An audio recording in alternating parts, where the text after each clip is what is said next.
Rada bi vam predstavila Miro. Ona bo zdaj vaša nova sošolka v tem šolskem letu in sicer se vrača iz Amerike. Mira, ti se kar sedi tu, prvi vrsti je prosto. Mi bomo danes nadaljevali s novjo in sicer si bomo ogledali, kako knjižimo nakup trgovskega blaga. Prosim, da odprete knjige na strani 44 in sicer gre za nakup trgovskega blaga. Imate vsi knjige? Kdo je nima? Jaz nimam. Trgovsko blago, kaj si predstavljate pod tem pojmom? Imaš kako predstavo? Kaj je trgovsko blago? Kdo drug? Kaj je sploh blago, če kupimo blago? Kaj je lahko blago? Kdo ima kako predstavo, kaj bi lahko bilo trgovsko blago? Kaj mislite? To kupuješ ti kot podjetnik ali ti kot Simon Boštjančič? Kaj mislite? Ne, ti kot Simon, temveč ti kot Simon Boštjančič, ki imaš podjetje. In ti za tvoje podjetje rabiš blago, ki ga potem prodajaš svojim strankam. To je trgovsko blago. Danes si bomo ogledali, kako tale nakup poknjižimo. To se pravi, naša naloga kot računovodja je ta, da spravimo vse poslovne dogodke, ki se dogajajo v naše knjigovodstvo.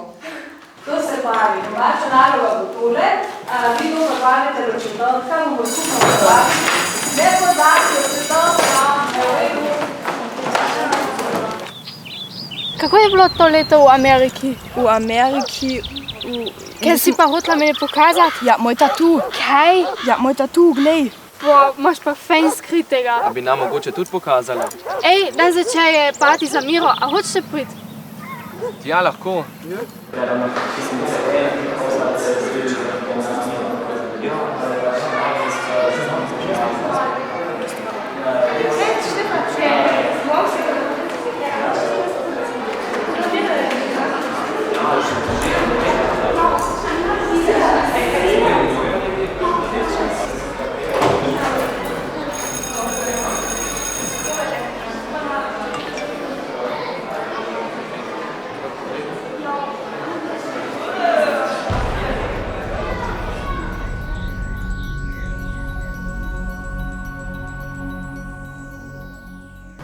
Ti si kriva, da je Chris na koncu naredil.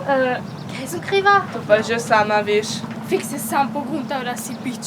No, ti si bila moja najboljša prijateljica. Ja, časi se spreminjajo.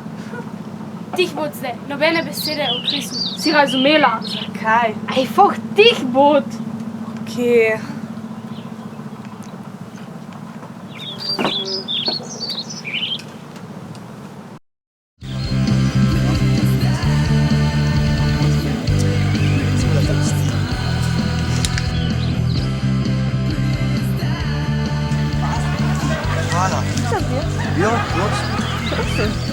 Hvala.